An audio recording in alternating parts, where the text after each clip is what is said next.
파주를 뒤흔든 충격적인 소식. 18살 소녀가 의문의 북한 출신 재력가와 결혼했습니다. 그녀를 공포에 떨게 한 그 사랑의 진실은 과연 무엇일까요? 6월의 마지막 날, 파주는 숨막히게 더웠습니다. 국경 지역의 뜨거운 햇살은 그을린 땅부터 잿빛 양철 지붕까지 모든 것을 태워버릴 듯 이글거렸죠. 인적이 드문 시골 마을, 허름한 농가 안에서 18살 서연은 아버지의 침대 곁에 앉아 있었습니다. 뇌졸중으로 마비되어 뻣뻣하게 굳어버린 아버지의 손가락을 그녀의 작고 섬세한 손이 조심스럽게 주무르고 있었죠. 고등학교를 졸업한 지 얼마 되지 않은 앳된 소녀. 하지만 그녀의 눈에는 깊은 슬픔이 서려 있었고, 가난 속에서 자란 아이 특유의 그을린 피부는 그녀의 고된 삶을 말해주고 있었습니다. 아버지가 쓰러진 후 집안은 기둥을 잃은 듯 위태로웠습니다.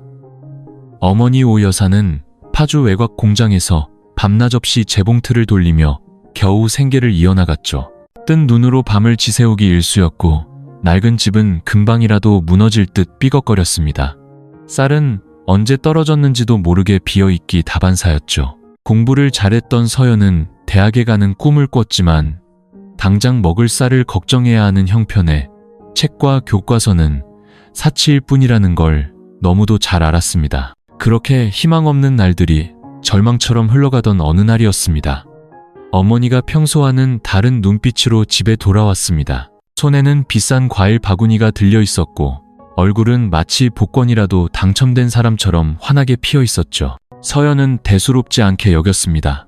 하지만 어머니가 식탁 위에 붉은 벨벳 상자를 내려놓는 순간 모든 것이 달라졌습니다. 상자 안에는 눈부시게 빛나는 순금 귀걸이 한 쌍이 들어있었죠. 이거 누가 준 거야, 엄마? 서연이 묻자 어머니는 의미심장한 미소를 지었습니다. 서연의 심장이 철렁 내려앉았죠. 북쪽에 있을 때 알던 오랜 은인이야. 예전에 내가 그분 어머니가 입원했을 때 좀 도와드린 적이 있거든. 이제 그분이 은혜를 갚겠다며 찾아왔어. 그런데 그분이 너와 결혼하고 싶어 하신다. 서연은 그 자리에 얼어붙었습니다. 결혼이라니요? 그것도 북에서 온 어머니와 일했다던 그 늙은 남자와 말입니까?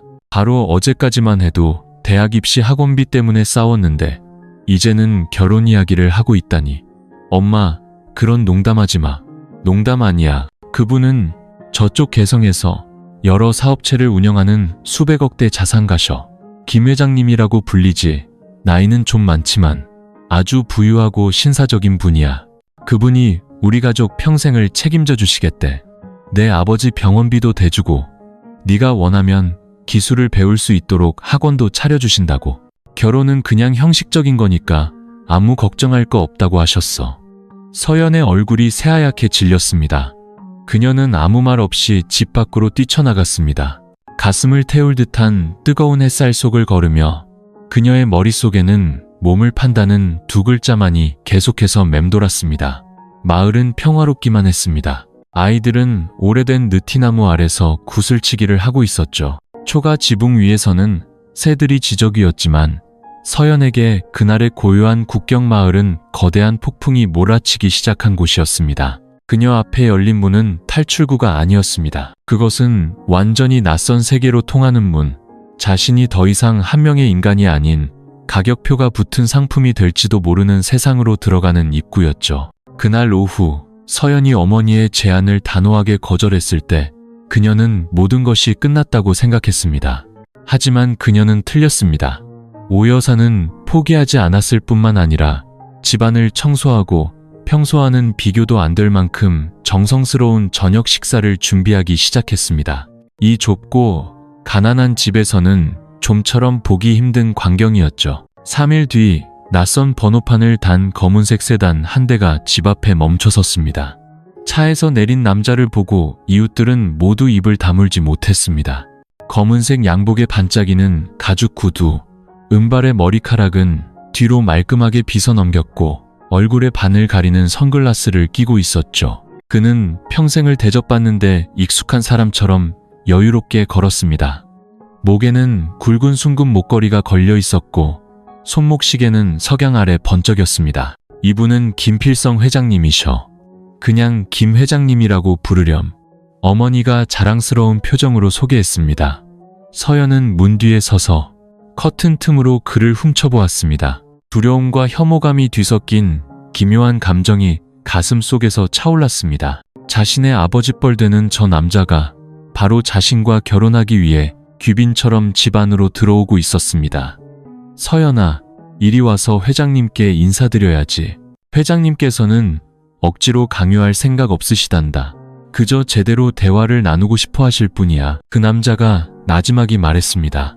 목소리는 부드러웠지만 듣는 사람을 숨죽이게 만드는 기묘한 위압감이 서려 있었죠. 어머니는 서연을 끌어내 도망가지 못하게 팔을 꽉 잡았습니다. 김 회장은 서연을 한참 동안 쳐다봤습니다. 그의 눈빛에는 예측하기 힘든 무언가가 담겨 있었습니다. 사랑도 감탄도 아니었습니다. 마치 값비싼 상품을 감정하는 듯한 냉정한 평가의 눈빛이었죠. 참 착하게 생겼구나. 얼굴에 복이 많아. 나한테 시집 오면 고생할 일은 없을 게다. 난 많은 걸 바라지 않아. 그저 이 늙은이의 말동무가 되어줄 사람이 필요할 뿐이다.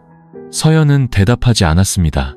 그의 시선이 자신의 얼굴을 지나 손으로 그리고 어깨에서 멈추었을 때 등골이 오싹해지는 것을 느꼈습니다. 옆에 앉은 어머니는 김 회장에게 고기를 집어주며 쉴 새 없이 말했습니다. 우리 애가 참 착해요. 회장님, 집은 가난해도 예의 바르고 순하답니다. 식사는 2개의 돈 봉투가 식탁 위에 놓이는 것으로 끝이 났습니다. 하나는 가족을 위한 것, 다른 하나는 서연을 위한 것이었죠. 김 회장이 말했습니다. 처신사 선물이라고 생각하거라. 결혼식이 끝나면 아버님 약값은 내가 다 책임지마. 그리고 나중에는 내 이름으로 가게도 하나 차려줄 테니 아내가 힘들게 일하는 건 내가 원치 않는다.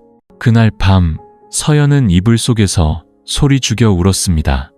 아버지가 듣지 못하게 하려고 애썼죠. 하지만 아버지는 모든 것을 알고 있었습니다. 그는 미동도 없이 누워 천장만 바라보고 있었습니다. 마비된 두 손은 경련하듯 움츠러들었고 소리 없이 눈물을 흘리는 것 외에는 아무것도 할 수 없었습니다. 얇은 벽 너머로 어머니가 봉투 속에 돈을 세는 소리가 들려왔습니다. 이 정도면 병원비를 다 갚을 수 있겠어. 정말 다행이야. 어머니의 목소리는 떨리고 있었습니다. 서연은 벽을 향해 돌아 누웠습니다. 눈은 뜨거웠지만 눈물은 나오지 않았습니다. 태어나서 처음으로 그녀는 돈이 무서웠습니다. 이름 붙일 수 없는 공포, 친딸을 팔아넘기면서도 자신이 무엇을 잘못했는지조차 깨닫지 못하게 만드는 그 끔찍한 힘이 두려웠습니다. 첫 만남 후 일주일, 결혼식은 서연의 의견은 단 한마디도 묻지 않은 채 신속하게 진행되었습니다. 모든 것은 마치 결혼의 시작이라기보다는 하나의 거래처럼 완벽하게 짜여 있었죠. 낯선 번호판의 7인승 차량이 다시 집 앞에 멈춰섰습니다. 검은색 정장을 입은 북한 여성이 차에서 내려 정중히 고개를 숙인 뒤 서류 뭉치를 내밀었습니다. 북측의 혼인신고서입니다. 남측에는 등록할 필요 없지만 저쪽에서는 법적 효력이 있습니다.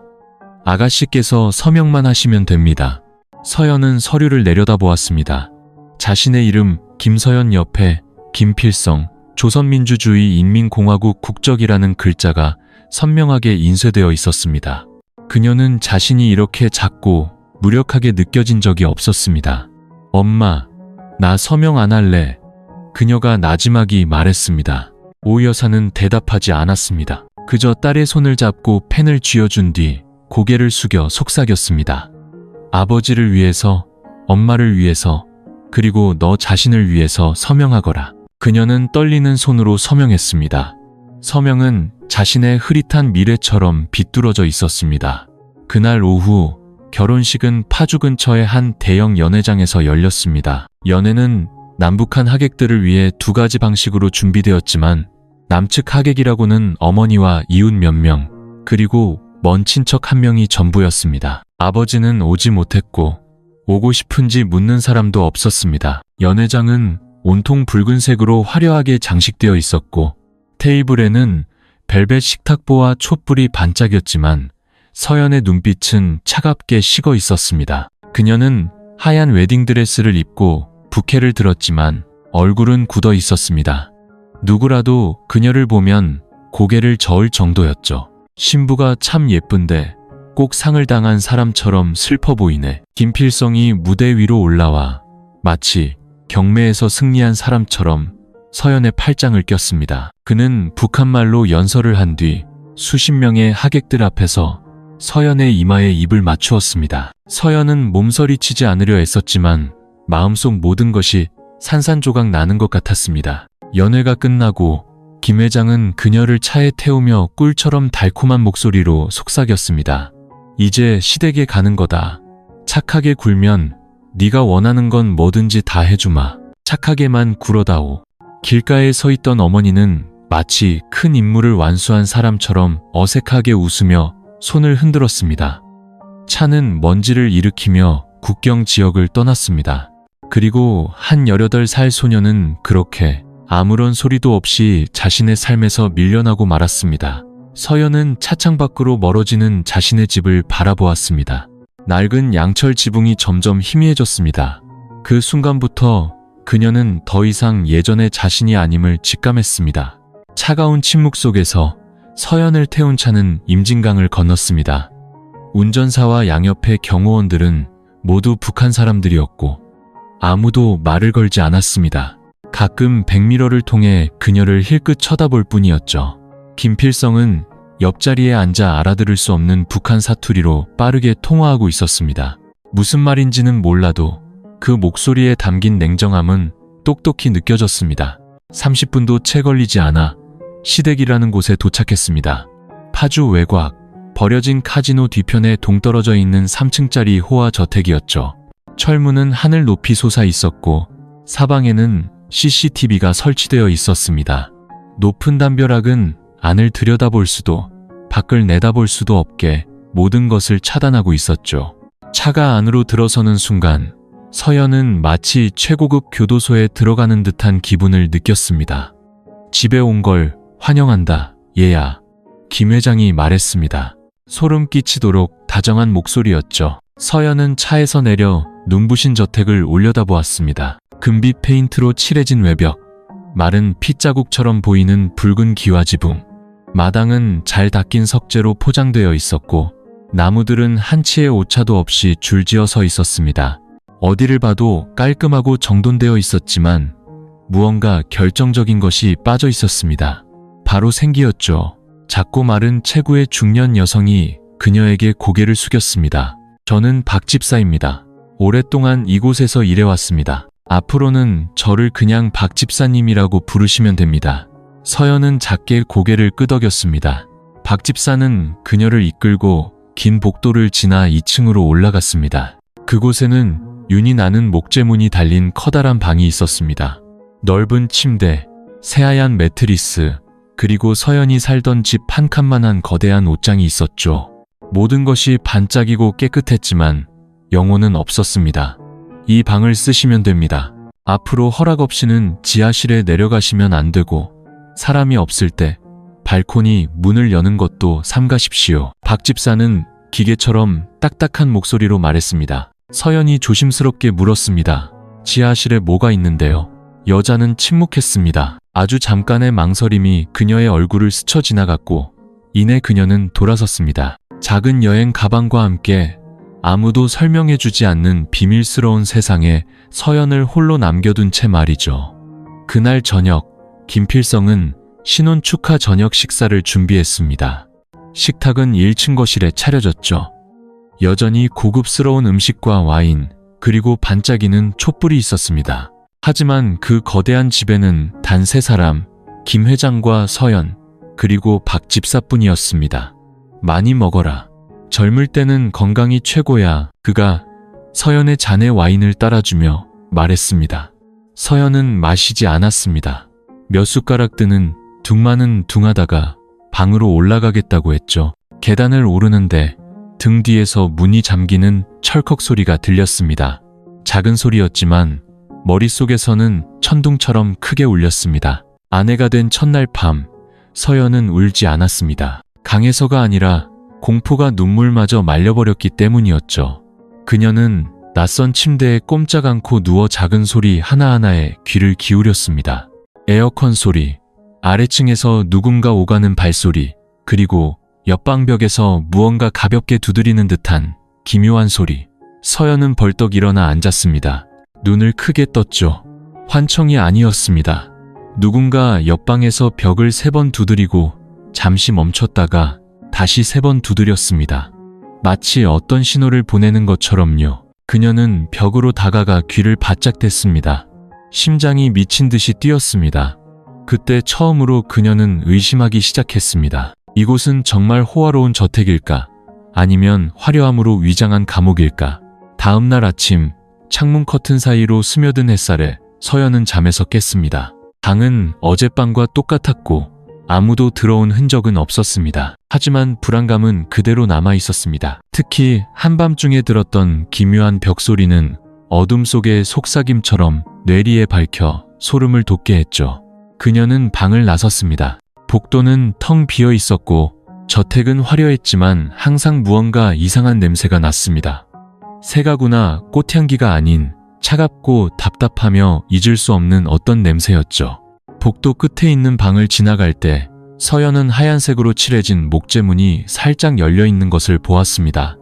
호기심에 그녀는 안을 들여다봤죠. 그곳은 작고 평범한 침실이었습니다. 하지만 유독 눈길을 끄는 것이 하나 있었습니다. 검은 천으로 완전히 덮인 거대한 거울. 천장에 닿을 만큼 높은 거울은 은으로 장식된 화려한 프레임을 가지고 있었고 분명 평범한 물건은 아니었습니다. 더 이상한 것은 그 거울이 마치 무언가를 봉인하듯 붉은 끈 2개로 십자 모양으로 묶여 있고 테이프까지 붙어 있었다는 점입니다. 서연은 조심스럽게 안으로 들어갔습니다. 그녀가 손을 뻗어 천을 걷어내려는 순간 등 뒤에서 철컥하는 소리가 들렸습니다. 깜짝 놀라 돌아보니 그곳에는 박 집사가 서 있었습니다. 그녀의 눈빛은 평소와 달리 매우 엄격했죠. 이 방에는 들어오시면 안 됩니다. 여긴 금지된 곳입니다. 서연은 머뭇거리며 물었습니다. 저기, 제 옆방에는 누가 살아요? 어젯밤에 벽을 두드리는 소리를 들었거든요. 박 집사는 몇 초간 침묵하더니 차갑게 대답했습니다. 이 저택에는 회장님, 사모님, 저, 그리고 운전기사, 이렇게 4사람뿐입니다. 옆방에는 아무도 없습니다. 아마 헛것을 들으셨을 겁니다. 말을 마친 박 집사는 서연을 방으로 데려가 금지된 방의 문을 조심스럽게 잠갔습니다. 그리고 잊지 않고 덧붙였죠. 충고하는데 너무 많은 것을 궁금해하지 마십시오. 이곳에서 살아남는 사람들은 모두 입을 다물 줄 아는 사람들입니다. 서연은 대답하지 않았지만 마음속에서는 파도가 일기 시작했습니다. 저녁 식사 때 김필성이 물었습니다. 복도 끝에 있는 그 방 말인가? 예전에 어떤 사람을 머물게 했었는데 지금은 비어 있으니 신경 쓸 것 없. 서연은 더 묻고 싶었지만 그의 눈빛은 칼날처럼 날카로웠습니다. 마치 어루만지면서 동시에 위협하는 듯한 눈빛이었죠. 그날 밤 그녀는 잠들 수 없었습니다. 어젯밤에 3번의 노크 소리를 똑똑히 기억했습니다. 환청일 리가 없었습니다. 그렇다면 그곳에 아무도 없다면 대체 누구란 말인가? 그리고 왜 저렇게 거대한 거울을 끔찍한 비밀이라도 숨기는 것처럼 봉인해둔 것일까? 자정이 가까워졌을 때 서연은 몰래 방의 커튼을 열었습니다. 저택 뒤편 멀리 버려진 옛 카지노 건물이 어둠 속에서 음산한 모습을 드러내고 있었습니다. 그런데 자세히 보니 몇몇 그림자가 몰래 드나들고 있었고 검은색 차들이 헤드라이트를 끈 채 조용히 서 있었습니다. 화려한 겉모습 뒤편에서는 또 다른 세계가 움직이고 있었던 것이죠. 그때 서연은 깨달았습니다. 자신이 발을 들인 곳은 단순한 결혼 생활이 아니라 무언가 아주 잘못된 곳이라는 것을. 결혼 후 셋째 날 아침, 서연은 멍하니 식탁에 앉아 있었습니다. 눈앞에는 화려한 음식이 차려져 있었지만 아무것도 넘어가지 않았죠. 그녀는 과일 몇 조각을 입에 넣고 조용히 고개를 숙였습니다. 집안은 여전히 쥐죽은 듯 조용했습니다. 박 집사는 음식을 가져다 준 뒤 조용히 사라졌습니다. 김필성은 오늘따라 하얀 셔츠를 입고 머리에는 기름을 발랐으며 짙은 향수를 뿌렸습니다. 그는 서연의 맞은편에 앉아 턱을 괜 채 그녀의 작은 행동 하나하나를 유심히 관찰했습니다. 여기 음식이 입에 맞지 않느냐? 그가 평소보다 부드러운 목소리로 물었습니다. 서연은 고개를 저었습니다. 아니에요. 그냥 아직 익숙하지 않아서요. 그는 경험 많고 능글맞은 사람 특유의 미소를 지었습니다. 곧 익숙해질 게다. 내 아내가 되는 것처럼 말이야. 너도 곧 익숙해지겠지. 서연은 어떻게 반응해야 할지 몰랐습니다. 그녀는 조용히 고개를 숙였고 무릎 위에 놓인 두 손을 서로 꽉 쥐었습니다. 아무도 큰 소리를 내지 않았지만 공간 전체에 팽팽한 긴장감이 감돌았습니다. 그가 자리에서 일어나 그녀 쪽으로 걸어왔습니다. 그의 발걸음 하나하나는 느리고 계산적이었습니다. 서연과 한 걸음 정도의 거리가 되자 그는 허리를 숙여 그녀의 어깨에 손을 얹었습니다. 억지로 하고 싶지는 않다만 나도 네 남편이니 우리도 좀 더 가까워져야 하지 않겠니? 서연은 반사적으로 몸을 피하며 화들짝 놀랐습니다. 그의 손이 그녀의 목덜미를 가볍게 스쳤습니다. 강한 힘은 아니었지만 등골이 오싹해질 만큼 차가웠죠. 그녀는 뒤로 물러서며 벌떡 일어났습니다. 저는 아직 준비가 안 됐어요. 제발 시간을 좀 더 주세요. 김필성의 얼굴이 순간 굳었지만 그는 금세 미소를 되찾았습니다. 강요는 않겠다. 하지만 날 너무 오래 기다리게 하지는 말아다오. 사람들은 잊히는 걸 좋아하지 않거든. 가볍게 던진 말이었지만 서연은 그 안에 담긴 숨은 의미를 똑똑히 알아들었습니다. 그녀는 창백해진 얼굴로 방으로 돌아왔습니다. 문을 닫자마자 그녀는 문의 등을 기댄 채 주저앉았습니다. 심장이 터질 것처럼 세차게 뛰었죠. 그날 밤 그녀는 방문을 잠그고 심지어 옷장까지 끌어다 문을 막았습니다. 그리고 침대 위에서 웅크린 채 덜덜 떨었습니다. 잠을 잘 수도 불을 끌 수도 없었습니다. 어둠이 무서워서가 아니라 불빛 아래 드러나는 그의 눈빛이 두려웠기 때문입니다. 자정이 가까워졌을 때 복도에서 발소리가 들려왔습니다. 그리고 문고리가 돌아가는 소리가 났죠. 문이 잠겼는지 확인하려는 듯 서두르지 않는 조용한 소리였습니다. 잠시 후 모든 것이 다시 조용해졌습니다. 하지만 서연은 알고 있었습니다. 그가 왔었고 앞으로도 계속 찾아올 것이라는 것을. 다음 날 아침 박 집사는 방을 청소하러 들어왔다가 옷장으로 막힌 문을 보았습니다. 그녀는 서연을 한참 동안 쳐다보더니 짧게 한마디를 던졌습니다. 저항하지 마세요. 저항할수록 더 아플 뿐입니다. 서연은 대답하지 않았지만 마음속에서는 새로운 감정이 싹트고 있었습니다. 두려움과 함께 탈출하고 싶다는 강한 욕구. 이제는 더 이상 불편함이나 낯설의 문제가 아니었습니다. 그것은 아주 명백한 위험이었습니다. 그 순간부터 서연은 이곳에 계속 머무른다면 자신의 육체뿐만 아니라 영혼까지 모두 잃게 될 것이라는 것을 깨달았습니다. 그날 정오, 비가 내렸습니다. 국경 너머에서부터 이 저택까지 마치 하늘의 구멍이라도 뚫린 듯 세차게 쏟아졌죠. 붉은 기와 지붕 위로 떨어지는 빗방울 소리는 바람 소리와 뒤섞여 음울하고 무거운 분위기를 자아냈습니다. 서연은 방 안에 앉아 창문에 시선을 고정한 채 넋나간 사람처럼 비가 내리는 것만 바라보았습니다.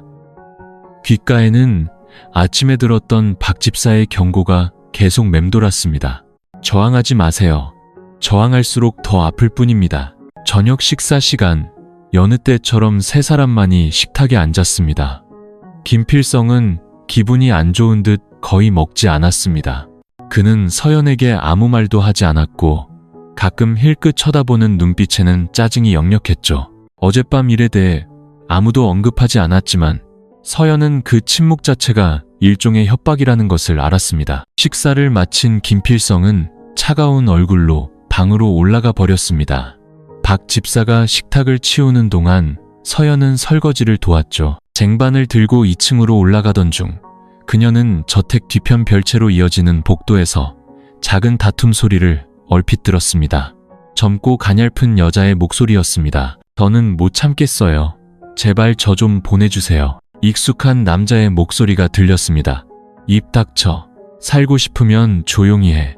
철문이 쾅하고 닫히는 소리에 서연은 쏘스라치게 놀랐습니다. 그녀는 황급히 뒤로 물러섰고 손이 떨려 쟁반을 떨어뜨릴 뻔했죠. 그 순간 그녀의 머릿속에는 어제 저녁 식사를 날랐던 젊은 여종업원의 얼굴이 떠올랐습니다. 서연과 비슷한 또래의 하얀 피부와 퀭한 눈을 가졌던 여자. 그때 그녀는 그림자처럼 조용히 아무 말도 아무도 쳐다보지 않았었죠. 그리고 지금 아마도 그 여자가 풀려나게 해달라고 애원하고 있었던 것일지도 모릅니다. 그날 밤 서연은 한숨도 잘 수 없었습니다. 머릿속에는 수많은 질문이 떠올랐습니다. 방금 갇힌 사람은 누구지? 이곳에는 얼마나 많은 사람들이 살았던 걸까? 왜 저렇게 절망적으로 애원해야만 했을까? 새벽 3시쯤 문 밖에서 자동차 경적 소리가 날카롭게 울렸습니다. 서연은 벌떡 일어나 창문으로 밖을 내다보았습니다. 별채 문 앞에 픽업 트럭 한 대가 서 있었죠. 검은 옷을 입은 두 남자가 뒷문을 열고 흰 천으로 덮인 무언가를 끌어냈습니다. 그들은 그것을 재빨리 차에 싣고 빗속으로 사라졌습니다. 얼굴도 비명 소리도 들리지 않았지만 그녀의 본능은 말해주고 있었습니다. 한 사람이 끌려갔다고. 다음날 아침 식사 때 그 젊은 여종업원은 더 이상 보이지 않았습니다. 서연이 박 집사에게 묻자 그녀는 고개를 저으며 퉁명스럽게 대답할 뿐이었죠. 그 애는 그만뒀어요. 자기가 그만둔다고 했으니 더는 묻지 마세요. 하지만 박 집사의 눈빛은 흔들렸고 식탁을 닦는 손은 미세하게 떨리고 있었습니다. 서연은 지난밤 아주 끔찍한 일이 일어났다는 것을, 그리고 이곳은 사람을 가두는 곳일 뿐만 아니라 비밀리에 처리할 수도 있는 곳이라는 것을 깨달았습니다. 그날 오후 서연은 발코니 난간을 꽉 붙잡고 서 있었습니다. 비에 젖은 머리카락 사이로 멀리 버려진 카지노가 잠자는 괴수처럼 고요하게 누워있는 것이 보였습니다. 문득 부모님 생각, 그리고 웨딩카에 오르던 그날이 떠올랐습니다. 그리고 지금 이 낯선 곳에 서서 그녀는 깨달았습니다. 어쩌면 다음 차례는 바로 자신이 아닐까. 저 여자처럼 어느 밤 소리 없이 사라지게 되는 것은 아닐까. 젊은 여종업원이 흔적도 없이 사라진 그날 밤 이후 서연은 주변의 모든 것을 경계하기 시작했습니다. 그녀는 모든 문, 모든 복도, 그리고 자신을 조용히 지켜보는 모든 시선을 의심했죠. 발소리가 들릴 때마다 숨을 죽였고 유일하게 대화를 나누던 박 집사마저도 무언가를 숨기는 듯 차갑고 이해할 수 없는 사람이 되어갔습니다. 그날 오후 날씨가 맑아지자 서연은 침구를 정리하기로 했습니다. 침대 시트를 걷어내던 중 그녀는 낡은 매트리스 틈 사이에 깊숙이 꽂혀있는 종이 한 장을 우연히 발견했습니다. 여러 번 접혀 누렇게 변색된 종이는 물에 번진 자국도 있었죠. 심장이 세차게 뛰었습니다. 그녀는 떨리는 손으로 종이를 펼쳤습니다. 그것은 앳된 소녀의 글씨체로 쓰인 한국어 편지였습니다. 하지만 그 안에는 등골이 오싹해질 만큼 절망적인 내용이 담겨 있었죠. 만약 누군가 이 편지를 읽게 된다면 저는 이미 이곳에 없다는 뜻이겠죠. 제 이름은 희선이에요. 경기도 연천이 고향이죠. 19살 때 어머니가 저를 김 회장에게 시집 보냈어요. 아마 지금 이 편지를 읽는 당신처럼요. 처음에는 친절하고 신사적이었지만 이곳에 온 뒤로 모든 것이 변했어요. 저는 감금당했고 밖에도 전화도 친구도 없이 살았어요. 몇 번이나 애원하고 도망치려 했지만 모두 실패했어요. 저보다 먼저 이 방에 있었던 미주라는 언니도 실종됐어요. 제가 존재하지 않았던 것처럼 사라지고 싶지 않아서 이 편지를 남겨요. 만약 이 글을 읽는다면 제발 탈출할 방법을 찾으세요. 여기 머물지 마세요. 저처럼 되지 마세요. 서연은 온몸에 피가 식는 것 같았습니다. 편지가 손에서 떨어졌죠. 그녀는 바닥에 주저앉았습니다. 심장은 미친 듯이 뛰었고 편지의 글자 하나하나가 칼날처럼 마음에 박혔습니다. 그동안 그녀가 느꼈던 모든 것들, 감시당하는 느낌, 여종업원의 기묘한 실종, 잠겨있던 방, 검은 천으로 덮인 거울, 그 모든 것이 환각이 아니라 끔찍한 진실의 조각들이었습니다. 금빛 페인트로 칠해진 외벽, 마른 핏자국처럼 보이는 붉은 기와지붕, 마당은 잘 닦인 석재로 포장되어 있었고 나무들은 한 치의 오차도 없이 줄지어 서 있었습니다. 어디를 봐도 깔끔하고 정돈되어 있었지만 무언가 결정적인 것이 빠져 있었습니다. 바로 생기였죠. 작고 마른 체구의 중년 여성이 그녀에게 고개를 숙였습니다. 저는 박 집사입니다. 오랫동안 이곳에서 일해왔습니다. 앞으로는 저를 그냥 박 집사님이라고 부르시면 됩니다. 서연은 작게 고개를 끄덕였습니다. 박 집사는 그녀를 이끌고 긴 복도를 지나 2층으로 올라갔습니다. 그곳에는 윤이 나는 목재문이 달린 커다란 방이 있었습니다. 넓은 침대, 새하얀 매트리스, 그리고 서연이 살던 집 한 칸만한 거대한 옷장이 있었죠. 모든 것이 반짝이고 깨끗했지만 영혼은 없었습니다. 이 방을 쓰시면 됩니다. 앞으로 허락 없이는 지하실에 내려가시면 안 되고 사람이 없을 때 발코니 문을 여는 것도 삼가십시오. 그리고 그녀는 더 이상 아무 말 없이 조용히 자리를 떴습니다. 그날 밤 서연은 편지를 속옷 안쪽에 숨긴 채 한숨도 잠들지 못했습니다. 그것은 단순한 경고가 아니었습니다. 살아있는 증거이자 이 저택에 묻힌 영혼들의 절규였습니다. 그리고 그녀는 깨달았습니다. 서둘러 행동하지 않으면 다음 차례는 바로 자신이 될 것이라는 것을. 희선이라는 소녀가 남긴 편지를 읽은 후 서연은 더 이상 겁에 질린 새색시가 아니었습니다. 이제 그녀의 마음속에는 살아남기 위한 불꽃이 타오르기 시작했죠. 그녀는 섣부른 행동이 자신을 희선이나 젊은 여종업원처럼 하룻밤 사이에 사라지게 할 수 있다는 것을 잘 알았습니다. 저항하는 대신 서연은 조용히 관찰하기 시작했습니다. 그녀는 김필성의 습관에 주목했죠. 그는 매주 화요일과 금요일 오전에 버려진 카지노 쪽의 사업을 처리하기 위해 저택을 나섰습니다. 경호원 없이 혼자 가는 그 외출은 보통 2~3시간 정도 걸렸고 그때가 저택이 가장 조용한 시간이었습니다. 어느 금요일 아침 김 회장이 막 떠난 후 서연은 배가 아프다며 방에서 쉬겠다고 했습니다. 하지만 모두가 방심한 틈을 타 그녀는 절대 금지 구역인 지하실로 몰래 향했습니다. 지하실 문은 잠겨 있지 않았고 낡은 나무 빗장 하나만 걸려 있었습니다. 마치 아무도 드나들지 않는 곳처럼 보였죠. 그녀는 천천히 문을 열고 안으로 들어갔습니다. 지하실 공기는 얼음장처럼 차고 축축했습니다. 곰팡이 냄새, 녹슨 쇠 냄새, 그리고 오래된 소독약 냄새가 뒤섞여 머리가 어지러웠죠. 그녀는 더듬거리며 전등 스위치를 켰습니다. 희미한 노란색 전구 하나가 켜지며 어두운 공간을 비췄습니다. 먼지 쌓인 서류 선반, 부서진 나무 책상, 그리고 커다란 자물쇠로 잠긴 낡은 철제 캐비닛. 하지만 서연을 얼어붙게 한 것은 캐비닛이 아니라 바닥에 아무렇게나 흩어져 있는 흑백 사진들이었습니다. 그녀는 몸을 숙여 사진들을 주워들었습니다. 모두 젊은 여성들의 사진이었죠. 얼굴은 다 달랐지만 그들의 눈빛에는 공통적으로 공포가 서려 있었습니다. 어떤 사진은 찢겨 있었고 어떤 사진 뒤에는 이름이 적혀 있었습니다. 이미주 1997년, 박희선 2005년, 최민영 2013년. 모두 한국 여성이었고 20살을 넘긴 사람이 단 한 명도 없다는 소름 끼치는 공통점이 있었습니다. 서연은 떨리는 손으로 사진들을 챙겨 재빨리 자리를 떴습니다. 방으로 돌아오면서 애써 평온한 표정을 지었지만 마음속은 폭풍처럼 휘몰아쳤죠. 그날 저녁 김필성이 돌아왔습니다. 저녁 식사 자리에서 그는 평소와 달리 기분이 좋아 보였고 말수도 많아졌습니다. 이제 제법 익숙해진 모양이구나. 날이 갈수록 다정해져. 그가 그녀의 손 위에 자신의 손을 얹으며 말했습니다.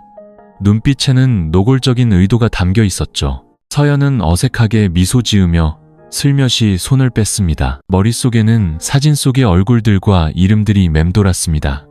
화려한 저택과 달콤한 말 뒤에 가려진 그들의 사라진 세월.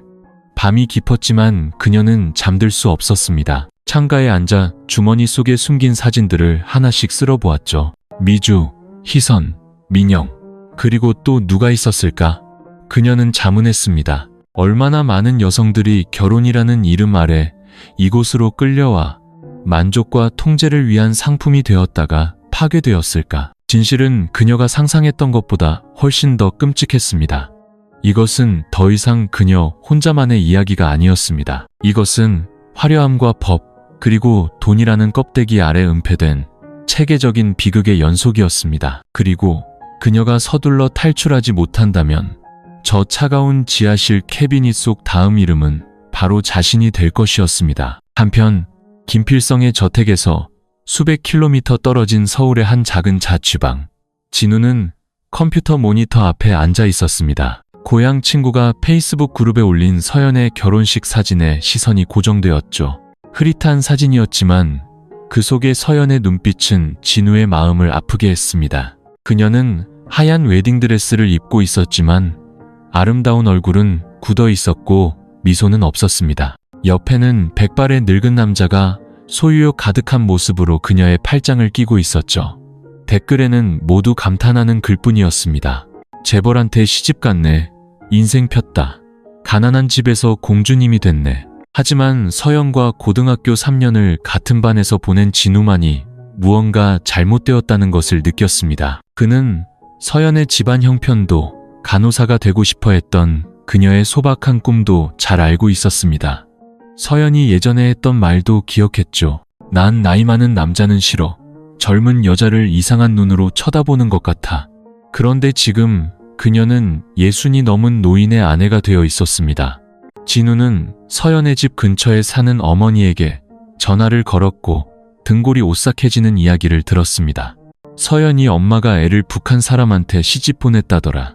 남편이 거기서 엄청난 부자래. 무슨 사업을 크게 한다나 봐. 결혼하고 나서는 연락 한 번 없다더라. 전화번호도 아무도 모르고. 진우는 전화를 끊었습니다. 울컥하고 화가 치밀어 올랐죠. 단 한 번도 고백한 적은 없지만 그의 마음속에는 항상 서연을 향한 특별한 감정이 있었습니다. 교실 창문 너머로 몰래 쳐다보던 소녀, 숙제를 도와주던 소녀, 자신의 서툰 청춘의 첫 미소를 가만히 간직하게 했던 바로 그 소녀. 더 이상 가만히 있을 수 없었습니다. 진우는 학교에 사흘간 결석계를 내고 오토바이를 빌려 곧장 파주로 향했습니다. 고향으로 가는 길은 비 때문에 질척거렸지만 그의 마음은 불처럼 뜨거웠습니다. 그는 서연의 집에 도착했습니다. 익숙한 집은 그대로였죠. 양철 지붕은 녹슬었고 벽은 페인트가 벗겨져 있었지만 문은 굳게 닫혀 있었습니다. 방 안에는 서연의 아버지가 멍한 눈으로 천장만 바라보며 누워 있었습니다. 말을 할 수는 없었지만 진우를 보자 그의 눈에서 눈물 한 방울이 흘러내렸죠. 이웃들은 서연이 떠난 후 어머니 오 여사가 몇 번 집에 들렀다가 딸 근처가 편하다며 아예 개성 근처로 이사했다고 말했습니다. 주소도 연락처도 아무도 몰랐죠. 진우는 그 집 앞에 해가 질 때까지 앉아 있었습니다. 그는 서연의 맑고 순수했던 옛 눈빛을 떠올렸습니다. 그 소녀가 인생을 바꾸기 위해 늙은 남자와 결혼했다는 것을 믿을 수 없었습니다. 아니, 그녀는 절대 원하지 않았을 것이다. 진우는 마음속으로 맹세했습니다. 어떤 수를 써서라도 그녀를 찾아내겠다고, 국경을 넘어야 하더라도, 위험한 자들을 상대해야 하더라도, 단 하나의 희망만 남아있더라도. 희선의 편지와 지하실의 사진들을 발견한 후 서연은 마치 두 개의 평행세계를 사는 것 같았습니다. 한쪽에서는 거짓된 순종을 연기했고 다른 한쪽에서는 금빛 감옥을 탈출하기 위해 매 순간을 준비했죠. 그녀는 더 이상 반항하거나 저항하는 기색을 보이지 않았습니다. 오히려 김필성의 눈에는 더욱 다정하고 순종적으로 보였죠. 그는 만족스러워하며 경계를 풀기 시작했습니다. 하지만 마음속 깊은 곳에서 서연은 이미 결심을 굳혔습니다. 기회만 온다면 도망칠 것이다. 끝까지 죽는 한이 있더라도 이 집의 그림자로 살지는 않을 것이다.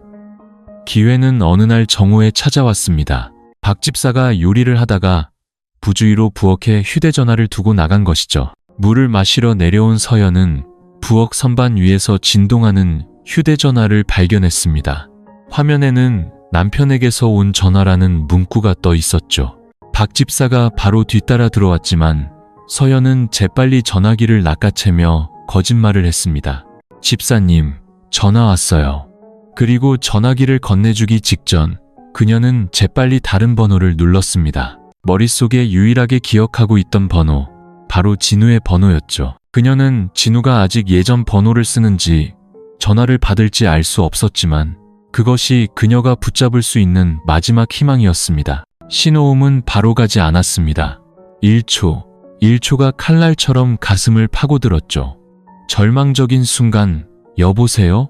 하는 목소리가 들렸습니다. 약간 잠긴 목소리였지만 틀림없는 진우의 목소리였습니다. 서연아, 너 맞지? 그녀는 길게 말할 틈도 없이 겨우 속삭였습니다. 진우야, 나 좀 구해줘. 금용빌라라는 곳에 갇혔어. 버려진 카지노 뒤편이야. 다시 전화하지 마. 위험해. 바로 그 순간 박 집사가 획 하고 전화기를 낚아챘습니다.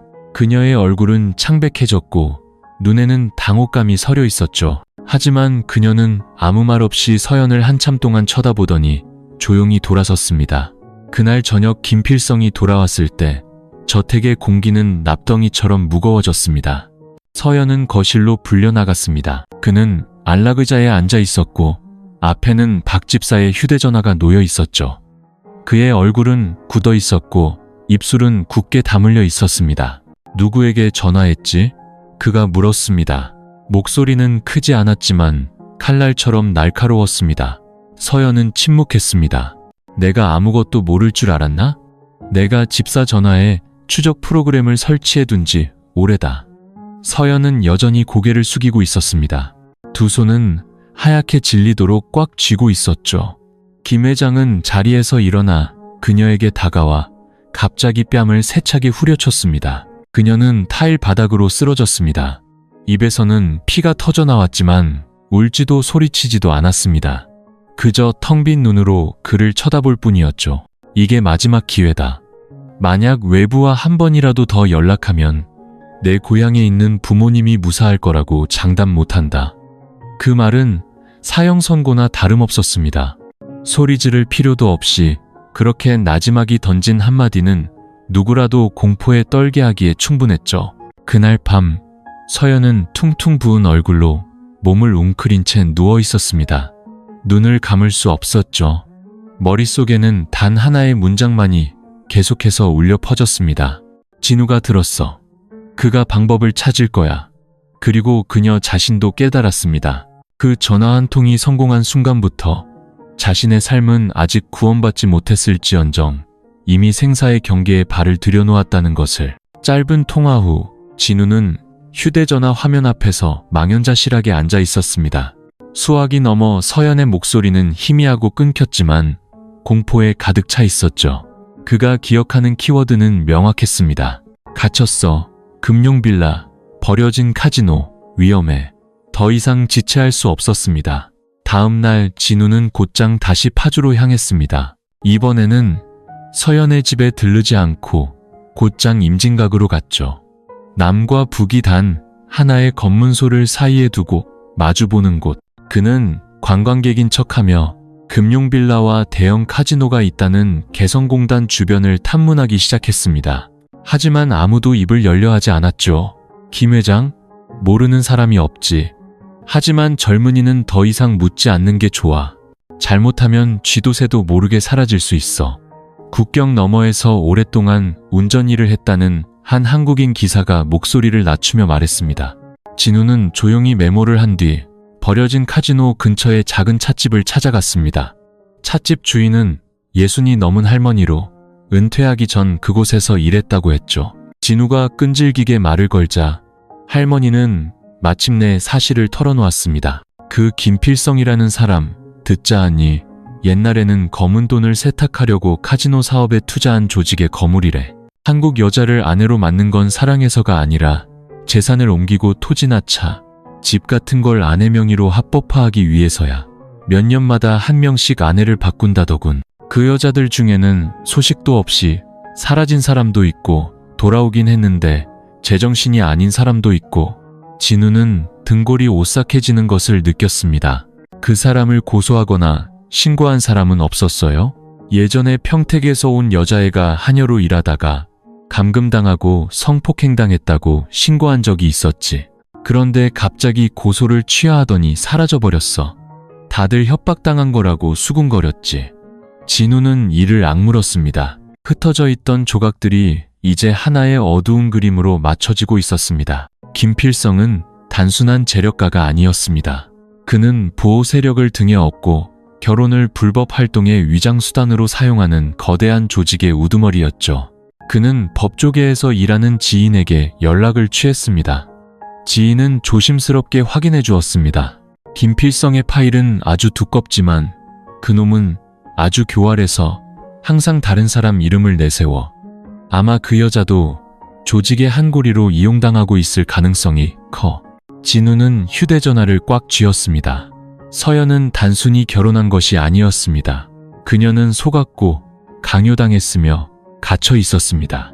그리고 지금은 극도로 위험한 상황에 처해 있을지도 모릅니다.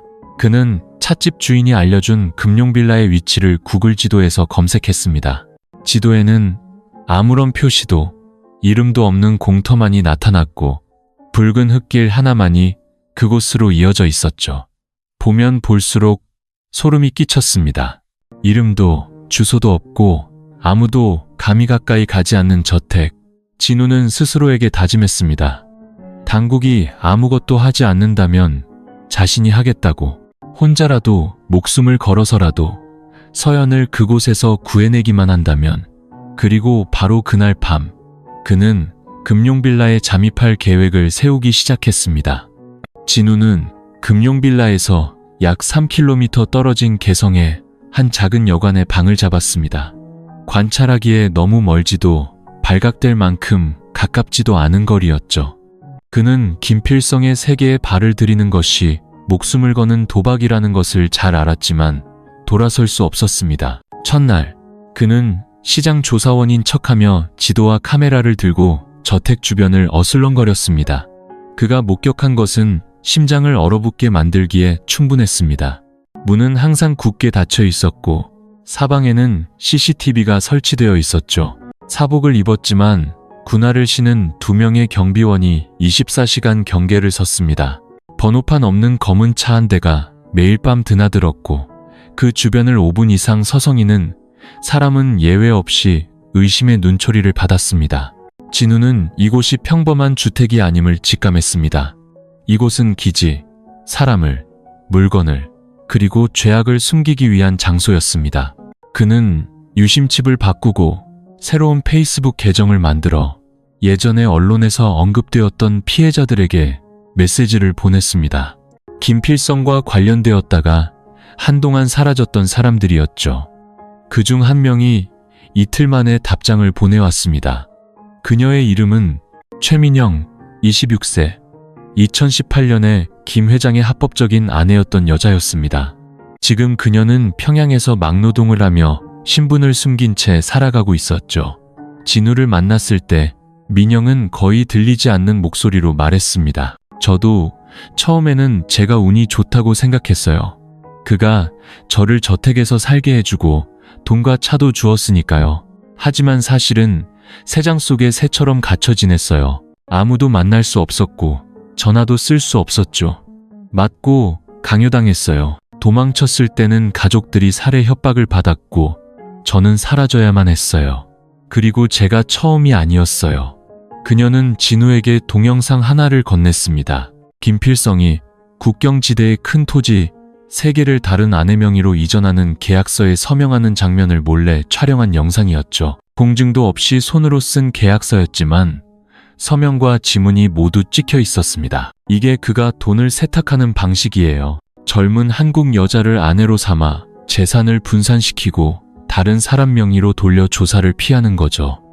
진우는 영상을 보며 말을 잃었습니다. 그가 의심했던 모든 것이 사실이었습니다. 그리고 그가 사랑하는 소녀 서연은 지금 그 병적인 게임에 새로운 말이 되어 있었습니다. 그날 밤 그는 다시 저택 주변으로 돌아갔습니다. 이번에는 뒤편의 숲을 통해 접근했죠. 공터에서 그는 별채문으로 들어가는 한 여자의 모습을 몰래 촬영했습니다. 서연과 비슷한 체격의 여자였습니다. 야위고 머리는 헝클어졌으며 발걸음은 무거웠죠. 바로 그녀였습니다. 그는 하마터면 큰 소리로 그녀를 부를 뻔했지만 가까스로 입을 막았습니다. 섣불리 움직여서는 안 된다. 계획이 필요하고 증거가 필요하다. 그리고 동맹이 필요하다. 다음 날 아침 진우는 모든 영상과 사진 그리고 민영의 증언을 평양에 거주하는 한 한국인 변호사에게 보냈습니다. 법률 포럼을 통해 알게 된 사람이었죠. 변호사는 서연이 불법적으로 감금되어 있다는 추가 증거와 불투명한 재산 이전 기록이 확보된다면 국제수사기관이나 북한의 경제경찰에 도움을 요청할 수 있을 것이라고 확인해 주었습니다. 희망이 보이기 시작했습니다. 진우는 높은 담과 철문, CCTV로 둘러싸인 저택을 바라보았습니다. 하지만 그는 알고 있었습니다. 그 안에서 한 소녀가 매일 고통받고 있다면 그 어떤 견고한 문도 결국에는 부서질 수밖에 없다는 것을. 뺨에서 피가 터져 나올 정도로 맞은 그날 이후 서연은 더 이상 울지 않았습니다. 그녀의 공포는 더 이상 일시적인 감정이 아니라 살아남기 위한 본능이 되어버렸죠. 구조를 기다리는 대신 행동하라고 그녀의 본능은 소리치고 있었습니다. 그녀는 진우가 어디에 있는지, 정말로 올 것인지 알 수 없었습니다. 하지만 그 짧은 전화 한 통이 자신의 목숨을 구할 유일한 밧줄이 될 수는 없었습니다. 서연은 너무 늦기 전에 스스로를 구해야만 했습니다. 기회는 비가 억수같이 쏟아지던 어느 날 오후에 찾아왔습니다. 김필성은 카지노에서 손님을 만나기로 약속이 되어 있었고 박 집사는 물건을 배달하러 외출했습니다. 저택 안에는 뒤편 화물차 출입구를 지키는 경비원 한 명뿐이었습니다. 서연은 배가 아프다며 방에서 쉬겠다고 했죠. 1시간 가까이 동태를 살핀 후 모든 것이 조용해진 것을 확인한 그녀는 낡은 여종업원의 검은 외투를 입었습니다. 모자를 깊숙이 눌러쓰고 뒤편 창고로 이어지는 비상구를 몰래 열었죠. 비는 퍼붓고 있었고 바람 소리가 윙윙거렸습니다. 시야가 흐린 틈을 타 그녀는 담벼락을 따라 조심스럽게 움직였습니다. 심장은 미친 듯이 뛰었고 속옷 속에 숨겨둔 희선의 낡은 편지를 꽉 쥔 손은 그녀에게 되뇌었습니다. 무슨 수를 써서라도 여기서 나가야 해. 별채문까지는 불과 10m. 그녀는 마음속으로 숫자를 셌습니다. 9, 8, 7. 바로 그 순간 뒤에서 거친 손이 불쑥 나타나 그녀의 손목을 낚아채 뒤로 끌어당겼습니다. 어디 가시나, 아가씨? 경비원의 목소리는 자갈처럼 거칠었습니다. 그는 서연의 발버둥은 아랑곳하지 않고 마치 야생동물을 끌고 가듯 그녀를 안으로 다시 끌고 들어갔습니다. 10분도 채 되지 않아 서연은 얇은 밧줄로 손이 묶인 채 지하실 근처의 작은 방에 던져졌습니다.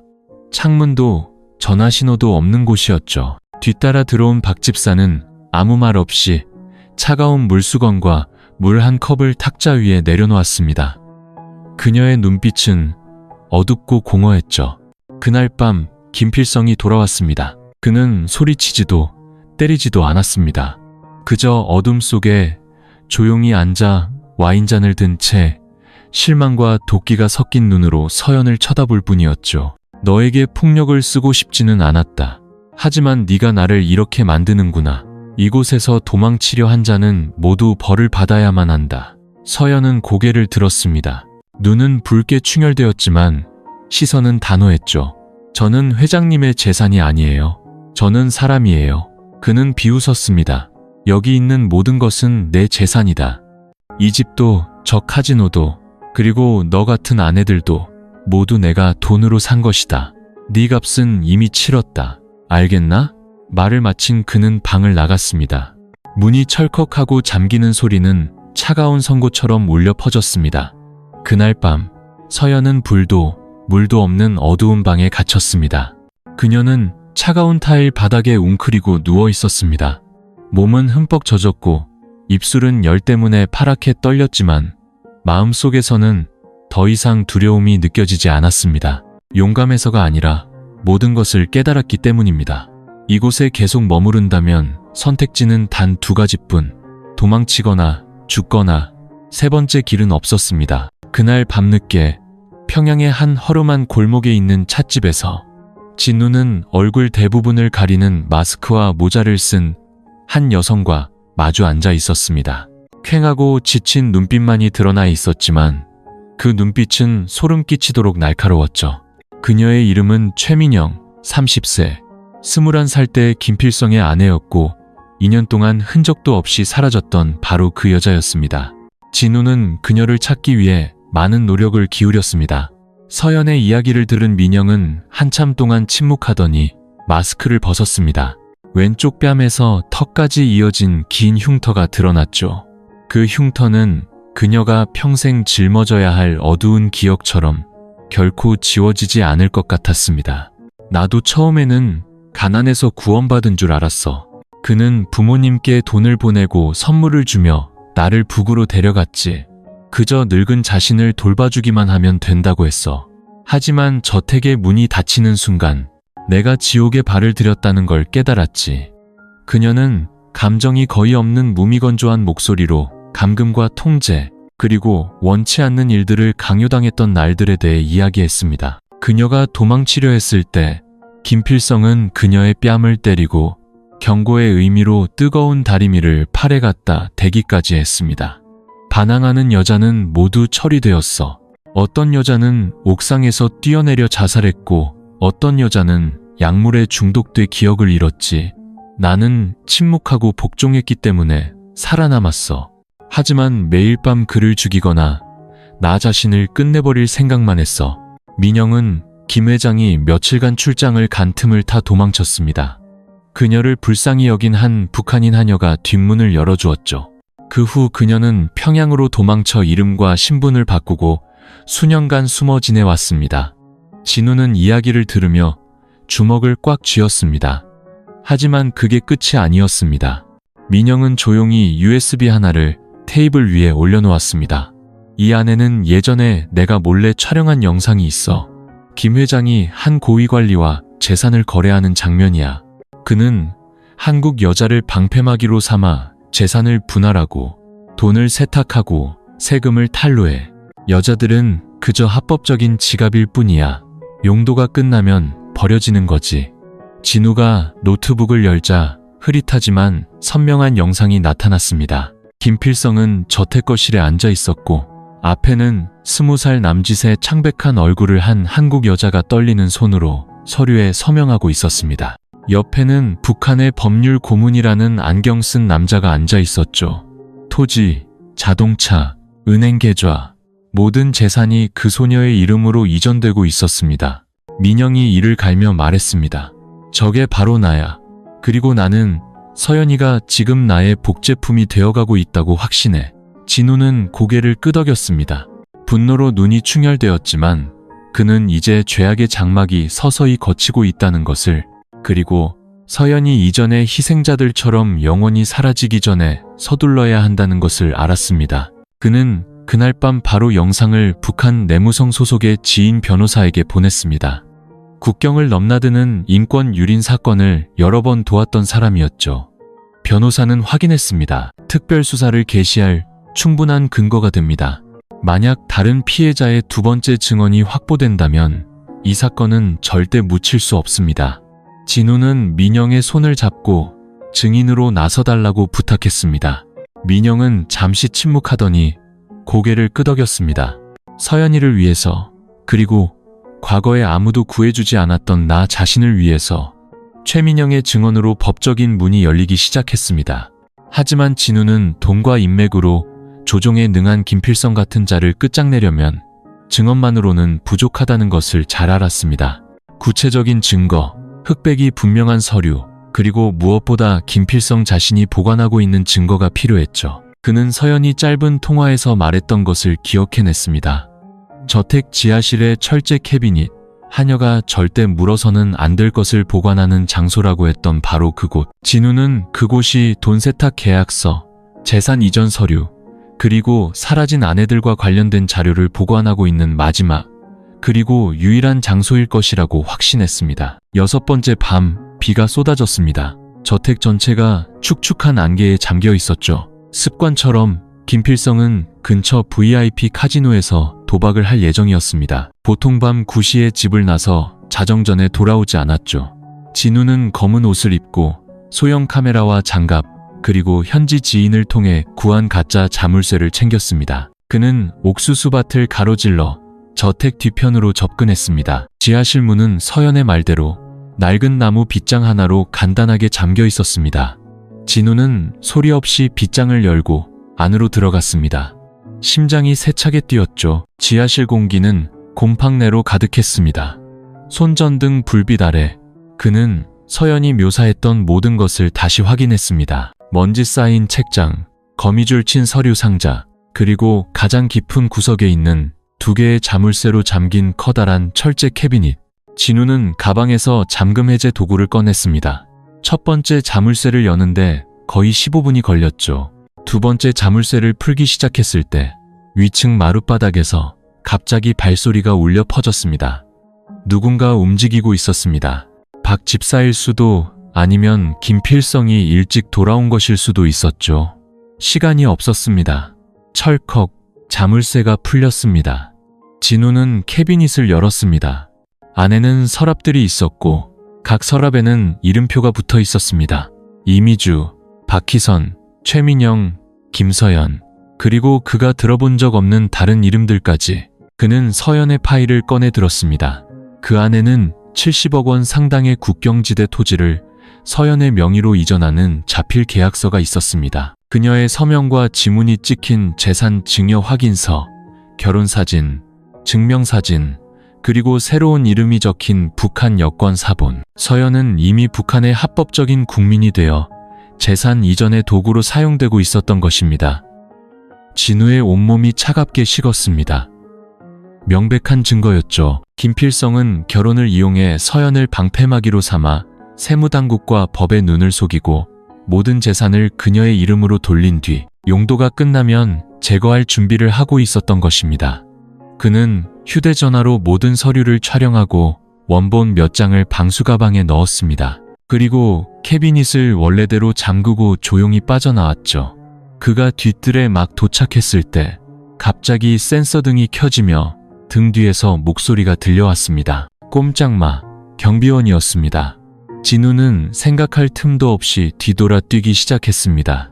뒤쫓는 발소리와 함께 문 쪽에서 개 짖는 소리가 울려 퍼졌습니다. 그는 담장을 넘어 배수로에 빠졌습니다. 온몸이 진흙투성이가 되었지만 서류 가방만은 굳게 껴안은 채 숲을 가로질러 시내로 이어지는 작은 길을 향해 미친 듯이 달렸습니다. 그날 밤 흠뻑 젖고 온몸이 긁힌 상처투성이로 여관에 돌아왔지만 그의 손에는 김필성을 심판대에 세울 마지막 열쇠가 들려 있었습니다. 다음 날 이른 아침, 안개가 자욱한 평양. 진우는 변호사 사무실에 앉아 있었습니다. 책상 위에는 금룡빌라 캐비닛에서 가져온 서류 사본들과 함께 최민영과 진우가 지난 며칠간 접촉한 다른 3명의 피해자들의 증언, 사진, 영상이 놓여 있었습니다. 변호사는 서류를 다 읽고 고개를 들었습니다. 그의 얼굴은 굳어 있었죠. 당신이 찾아낸 것들은 단순한 개인사가 아닙니다. 이건 국제적인 돈 세탁, 결혼을 악용한 인신매매 사건일 수 있습니다. 즉시 북한 왕립경찰총국에 기소장을 제출하겠습니다.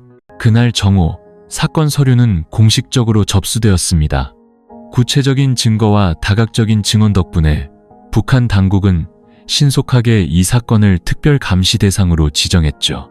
수사팀이 개성으로 파견되었고 카지노 지역을 관리하는 북한 기동대와 협력하기 시작했습니다. 진우는 한국인이었지만 고발인이자 중요 증인 자격으로 남게 되었습니다. 그는 비밀 장소에서 보호를 받게 되었죠. 같은 시각 금룡빌라, 서연은 여전히 지하실 옆 작은 방에 갇혀 있었습니다. 고열에 시달리며 입은 바짝 마르고 머리는 어지러웠죠. 도망치려다 실패한 후 며칠이 지났는지도 알 수 없었습니다. 매일 박 집사가 밥과 물을 가져다 줄 뿐이었죠. 하지만 그날 아침 박 집사는 평소보다 일찍 문을 열었습니다. 손에는 밥상이 아닌 망토 하나가 들려 있었죠. 이거 입고 저랑 같이 가세요. 빨리요. 서연은 망설이며 그녀를 쳐다봤습니다. 시간이 없어요. 곧 경찰이 들이닥칠 거예요. 체포영장이 떨어졌어요. 하지만 당신이 여기 계속 있으면 그들은 당신을 다른 사람들처럼 숨겨버릴 거예요. 박 집사가 다급하게 속삭였습니다. 서연은 벌떡 일어나 휘청거리는 다리로 그녀를 따라 나섰습니다. 두 사람은 저택 뒤편, 버려진 카지노로 이어지는 통로를 통해 빠져나갔습니다. 얼마 지나지 않아 북한 특수기동대 차량 행렬이 들이닥쳤습니다.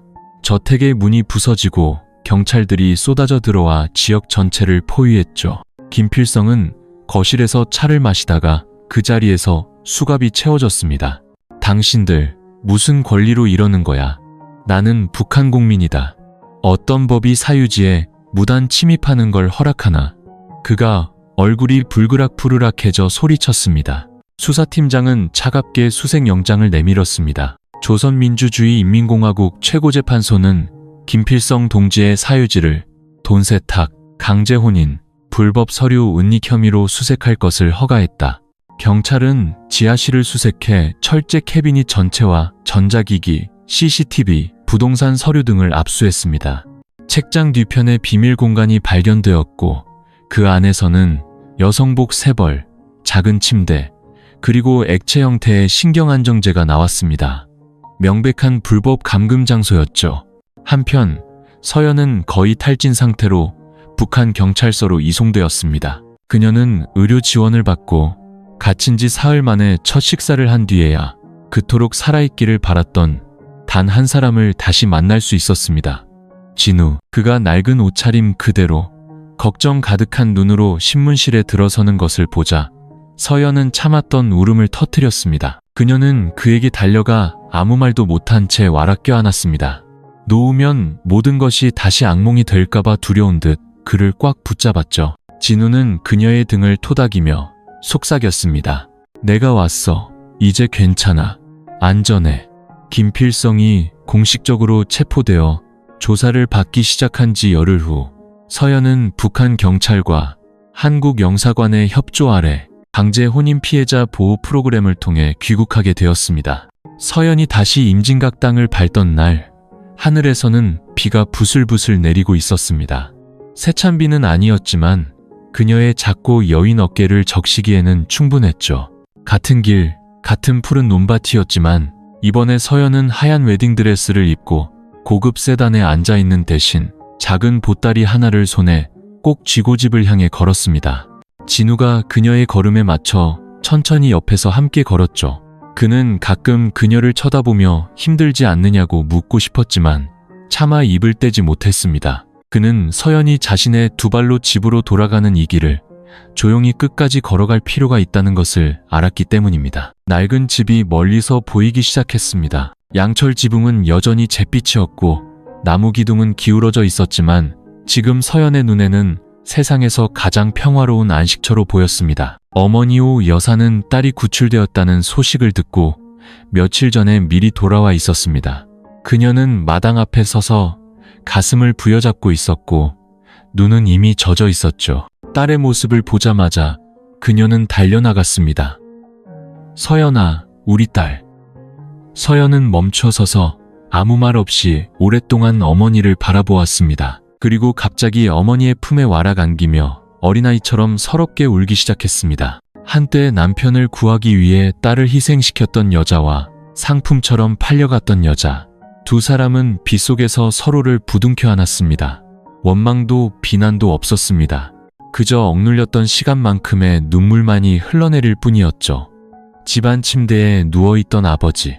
아빠, 저 왔어요. 하는 딸의 목소리를 듣자 그의 눈에서도 눈물이 쉴 새 없이 흘러내렸습니다. 말은 할 수 없었지만 그는 경련하는 손을 들어 떨리는 손으로 딸의 손을 잡았습니다.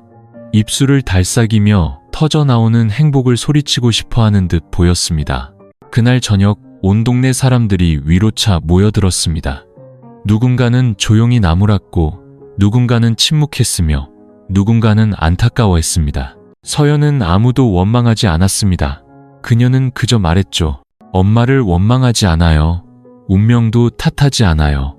그냥 아빠 곁으로 살아 돌아올 수 있어서 기뻐요. 진우는 조용히 한쪽 구석에 서서 지붕을 바라보다가 돌아서려 했습니다.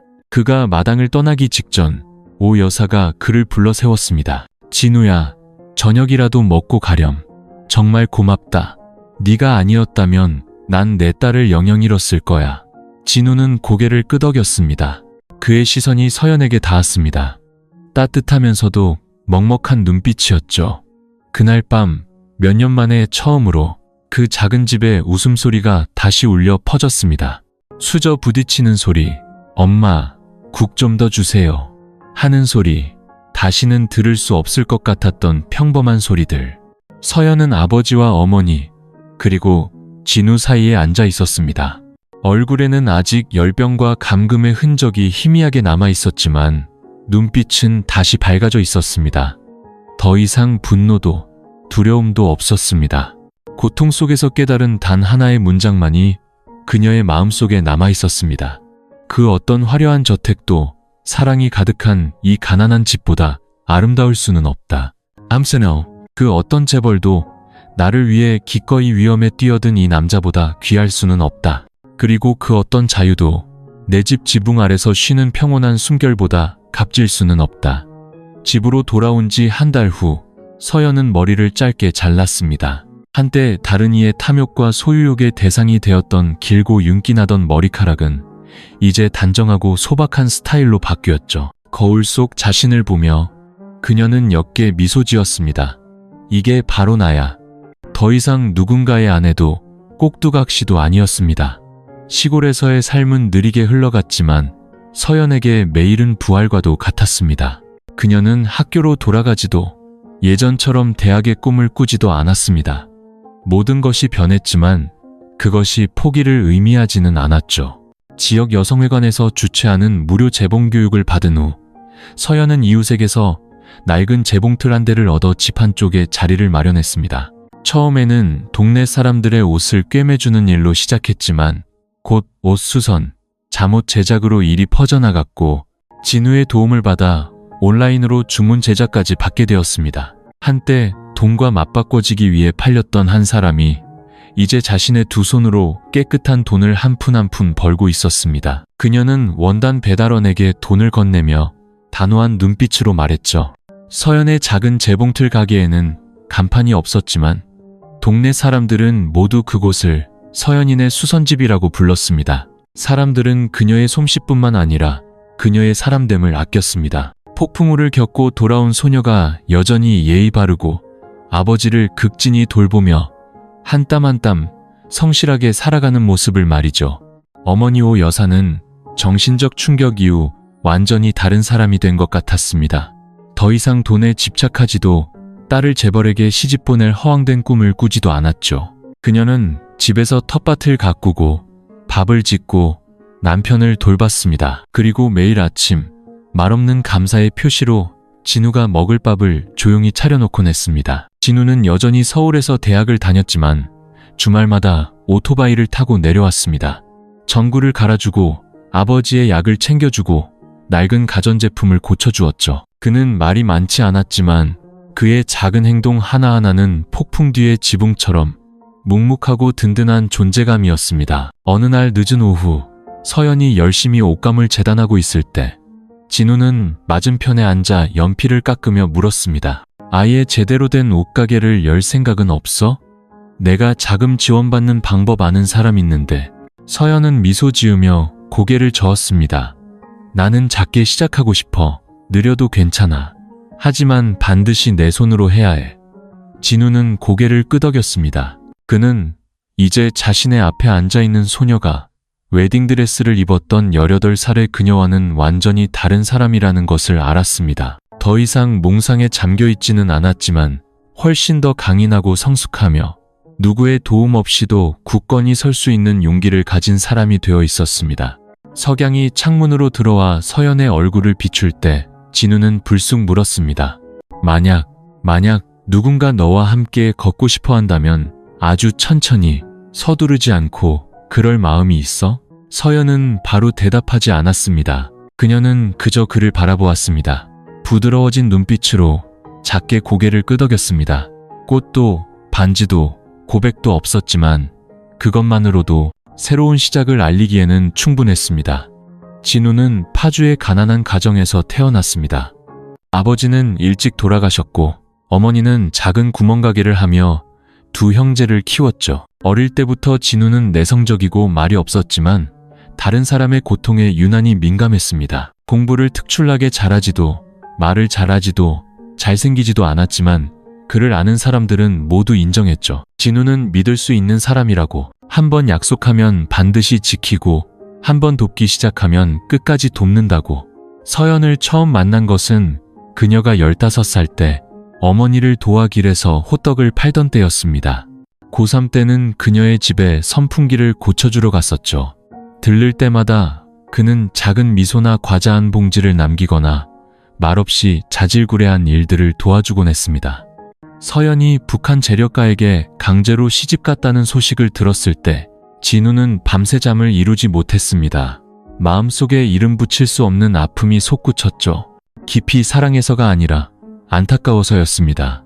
아무런 조건도 보답도 바라지 않는 순수한 연민. 그는 조용히 조사를 시작했습니다. 개성공단 주변의 지인들에게 묻고 국경지역에서 일했던 사람들에게서 정보를 얻었죠. 쫓겨나고 맞을 뻔한 적도 있었고 포기하고 싶었던 순간도 있었지만 서연의 떨리는 목소리로 걸려온 전화를 받았을 때 모든 의심은 사라지고 오직 하나의 믿음만이 남았습니다. 그녀를 구해야 한다. 진우는 자신을 영웅이라고 생각한 적이 없습니다. 그는 피도, 뱀도, 그리고 실패도 두려워했죠. 하지만 그를 다르게 만든 것은 앞길이 아무리 어둡고 위험하더라도 결코 뒤돌아서지 않았다는 점입니다. 사건이 해결된 후 그는 자신의 공을 내세우지도 사진을 찍지도 인터넷에 폭로글을 올리지도 않았습니다. 모든 것은 정식 법적 절차를 통해 처리되었죠. 그는 단 한 장의 사진만을 간직했습니다. 서연이 북한 경찰서를 나서는 순간을 뒤에서 몰래 찍은 사진이었죠. 햇살이 그녀의 머리카락 위로 쏟아졌습니다. 땀에 젖었지만 당당해 보였죠. 진우는 그 사진을 아무에게도 말하지 않고 휴대전화 배경화면으로 저장했습니다. 주말마다 그는 서울에서 90km가 넘는 거리를 오토바이로 달려왔습니다. 생필품, 약, 전자 부품을 가져왔지만 가장 중요한 것은 그의 존재 그 자체였습니다. 그는 상처받은 사람은 때로 위로가 아니라 그저 곁에 있어 주는 것만으로도 충분하다는 것을 이해했기 때문입니다. 한 번은 오 여사가 물었습니다. 자네, 정말 우리 서연이 따라다닐 생각인가? 그는 얼굴을 붉히지 않고 조용히 대답했습니다. 아니요, 저는 아무도 따라다니지 않아요. 그냥 여기에 가만히 서 있을 뿐이에요. 그 사람이 원한다면 다가오겠죠. 서연은 그 말을 듣고 아무도 모르게 눈물을 흘렸습니다. 장미꽃도 화려한 프로포즈도 필요 없었습니다. 자신이 가장 약하고 혼자일 때 도망가지 않고 곁에 가만히 서 있어주는 사람 하나면 충분했습니다. 체포된 지 약 1년 후 한국에서는 개성의 김 회장으로 알려진 김필성은 평양 법정에 서게 되었습니다. 죄목은 돈 세탁, 강제 혼인, 여성 착취, 불법 감금, 그리고 국경을 넘나드는 탈세 조직과의 연루 혐의였죠. 재판은 남북한 언론의 뜨거운 관심을 받았습니다. 비단옷을 입고 막강한 권력을 누리던 백발의 남성이 이제는 잿빛 얼굴에 초췌한 모습으로 떨리는 손을 제어하지 못한 채 피고인석에 서리라고는 아무도 예상하지 못했습니다. 사흘간 이어진 재판에서 부인할 수 없는 증거들이 차례로 제시되었습니다. 한국 여성을 명의로 이용한 불법 재산 이전 계약서들, 김 회장이 아내를 약물과 폭력으로 통제하라고 지시하는 저택 내 녹음 파일, 그리고 최민영과 서연을 포함한 5명의 피해자들의 증언, 특히 진우가 지하실 CCTV 시스템에서 복원한 영상, 즉 김 회장이 서연을 협박하며 재산 양도 서류에 서명하도록 강요하는 장면은 법정 전체를 침묵에 빠뜨렸습니다. 서연은 직접 재판에 참석하지 않았습니다. 신변 보호를 받으며 화상통화를 통해 증언했죠. 증언하는 내내 그녀는 단 한 번도 눈물을 흘리지 않았습니다. 목소리는 차분하고 명확했지만 얼음장처럼 차가웠습니다. 그는 제 자유뿐만 아니라 제 부모님을 빚쟁이로 만들었고 제 젊음을 거래의 대상으로 만들었습니다. 저는 그가 사과하기를 원하지 않습니다. 저는 그가 다시는 다른 어떤 소녀에게도 이런 짓을 할 수 없게 되기를 바랍니다. 판결은 사면 없는 종신형, 그리고 피해자 보상과 수사 비용 충당을 위한 전 재산 몰수였습니다. 판결을 들었을 때 김필성은 그저 고개를 숙일 뿐 아무런 반응도 절규도 감형 요청도 하지 않았습니다. 아마도 그는 인간을 도구로 여긴 그날부터 이 결말이 정해져 있었다는 것을 깨달았을지도 모릅니다. 서연은 언론이 뭐라고 쓰든 관심이 없었습니다. 판결이 내려지던 날, 그녀는 여전히 재봉틀 앞에 앉아 손님의 한복을 정성껏 만들고 있었죠. 진우가 김 회장이 호송차에 오르는 사진이 실린 신문을 가져왔습니다. 그가 신문을 건넸지만 그녀는 힐끗 쳐다보고는 내려놓을 뿐이었습니다. 나쁜 사람이 벌 받는 건 당연한 일이야. 내가 더 관심 있는 건 좋은 사람이 제대로 살아가는 거야. 진우는 미소 지었습니다. 인생의 거친 파도에 쓰러졌던 소녀는 이제 그 어느 때보다 굳건히 서 있었습니다. 그리고 그는 여전히 그곳에 있었습니다. 그림자처럼이 아니라 그녀가 허락한다면 남은 인생을 함께 걸어갈 준비가 된 사람으로. 서연의 이야기는 동화가 아닙니다. 그것은 현실에서 잘라낸 가시돋치고 고통스러운 한 조각입니다. 꿈꾸고 공부하고 순수하게 살아야 할 나이인 18살 소녀가 그 본질이 착취와 조종 그리고 범죄적 야망을 감추기 위한 계약에 불과했던 인생 역전의 결혼에 휘말렸습니다. 모든 사람이 서연처럼 운이 좋게 탈출하고 구해주는 사람이 있으며 다시 시작할 기회를 얻는 것은 아닙니다. 그리고 돈과 권력을 가진 자의 손에 떨어진 모든 소녀가 공정한 심판을 받는 것도 아닙니다. 하지만 이 이야기는 많은 사람에게 큰 교훈을 남깁니다. 젊은 여성들에게 가난을 자신을 싸게 팔아넘기는 이유로 삼지 마세요. 그 어떤 재벌도 이익이 없다면 당신을 갑자기 사랑하지 않습니다. 당신보다 두세 배는 나이가 많은 사람이 당신이 무엇을 생각하고 원하는지에는 전혀 관심도 없이 아내가 되면 편하게 해준다는 약속을 믿지 마세요. 사랑은 재산이 아닌 존중에서 옵니다. 결혼은 돈과 맞바꾸는 대가가 아니라 함께하는 동반입니다. 부모님들께 사랑은 결코 강요가 아닙니다. 자식을 위한다는 명목으로 아이가 원하지 않는 삶으로 밀어넣지 마세요. 가족을 위한 희생이라고 불리는 것들 중 일부는 사실 자식에 대한 사랑이라는 껍데기로 포장된 맹목일 뿐입니다.